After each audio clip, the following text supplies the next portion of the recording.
원리원본 편집을 정리하고서 문선명 문선명 참부모님께서는 16세 때인 1935년 4월 17일 하나님으로부터 소명을 받은 날로부터 1952년 2월까지 집중적으로 하나님의 창조 원리와 향후 섭리에 대한 계시를 받으셨고, 그 내용을 6필로 기록하기 시작하여 1952년 5월 10일에 마치셨습니다. 그것이 통일 원리의 기초가 되는 원리 원본입니다. 참부모님께서는 원리 원본을 놓고 이것은 비유와 상징성을 띤 시적인 문체로 표현했기 때문에 내가 직접 해석해 주지 않으면 이해할 수 없다 하시고, 먼저 성서학자인 유효원 선생에게 지도하셔서 원리 원본 내용을 상세히 지도하셨습니다. 유효원 선생이 지도받은 내용을 식구들에게 가르치는 한편 체계적으로 정리하여 편찬한 원리 해설을 세상에 알렸습니다. 그리고 1966년에는 원리 해설을 강의하기 쉽도록 정리한 원리 강론을 출간하였습니다. 그 후 이상한 선생이 사상적으로 체계화하고 정리하여 통일사상과 성공이론을 출간하였습니다. 그러한 정성들로 인해 심정적인 식구들이 배출되고 많은 학자들이 참부모님 사상을 연구하게 되었습니다. 2016년 현재 참부모님의 설교 말씀 650여 권이 출판되어 이제는 참부모님의 사상체계가 21세기의 통일문화권을 형성해 가고 있습니다. 선배님들의 정성으로 이룩한 많은 성과를 보는 우리 후배들은 하나님의 계시를 친히 기록하신 참부모님의 친필을 직접 대하고 싶고, 선배님들이 그 내용을 체계적으로 정리한 과정을 복습하고 싶어 합니다. 안타깝게도 참 아버님의 6필 원고는 세월의 흐름에 따라 점점 훼손되어 본 모습을 잃어가고 있습니다. 게다가 원리 원본을 쓰실 때 종이의 질이 좋지 않아 글자가 앞뒤로 비치고 겹쳐서 알아보기 어렵고 한문을 많이 섞어 예전 문체로 쓰신 문장이 매우 길고 복잡하여 쉽게 이해하기 어렵습니다. 본인은 이런 문제들을 해결하기 위하여 원문을 촬영하여 참 아버님의 필체를 원형대로 볼 수 있게 했고, 정성을 들이면서 원고를 하나하나 꼼꼼하게 살피면서 정확하게 판독하려고 노력했습니다. 원고를 활자하여 첨부하면서 한자가 많이 섞인 긴 문장들을 이해하기 쉽도록 단락을 지어 한글로 채록했습니다. 원리 원본 편집을 마치고 참부모님께 보고 드리기 위해서 2권의 책자로 제작했습니다. 앞으로 이 원리 원본의 출간으로 참부모님을 추앙하는 심정이 돈독해지고 선배님들의 정성을 계승하는 계기가 마련되기를 기대하면서 원리 원본 편집 과정을 서문으로 적어서 올립니다. 2002년 5월 1일 김정섭.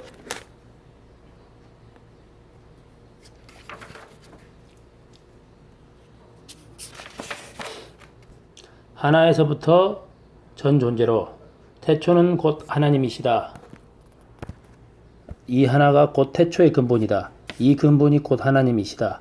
이 하나의 존재야말로 무한히 작은 것에서 무한히 큰 존재의 근본이다. 이 하나의 근본이 전체의 근본이요 또 전체의 중심이요 또 모든 작용 외력에 대한 평행의 기본 지점이다. 우리가 현재 과학시대에 처하는 생활 과정에서 수학을 떠나서는 그 기본 발전의 궤도를 잡을 수 없는 것이다. 복잡다단한 현실사회 구성의 기초도 수의 단위인 하나를 중심 삼고 그 중심을 주로 삼고 전개시켜 대수의 실체를 자아내는 것이다. 그러므로 무슨 존재의 근본을 세우기 위해서는 이 하나라는 존재의 확정은 중요한 것이다.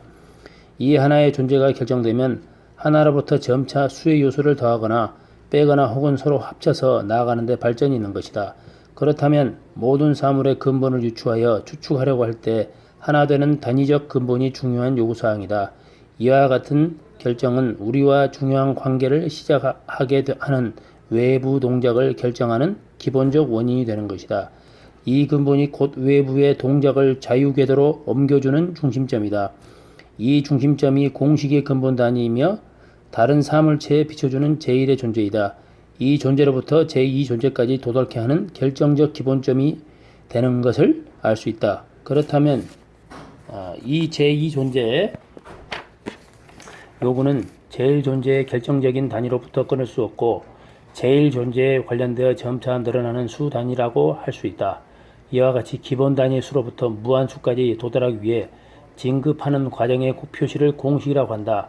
그렇다면 현대사회의 모든 존재 자체는 단위를 떠나거나 공식 원리를 떠나서는 존재의 결정적 존립을 보장할 수 없는 것이다. 그래서 현대 실체 사회의 모든 사물은 단위를 중심한 공식적 발달이라고 규정할 수 있다. 다시 말하면 20세기 문명도 단위를 중심한 공식 발달이다. 그러니 결론을 내린다면 현대 과학 세계는 단위를 기초로 한 공식 발전 세계라 할 수 있다.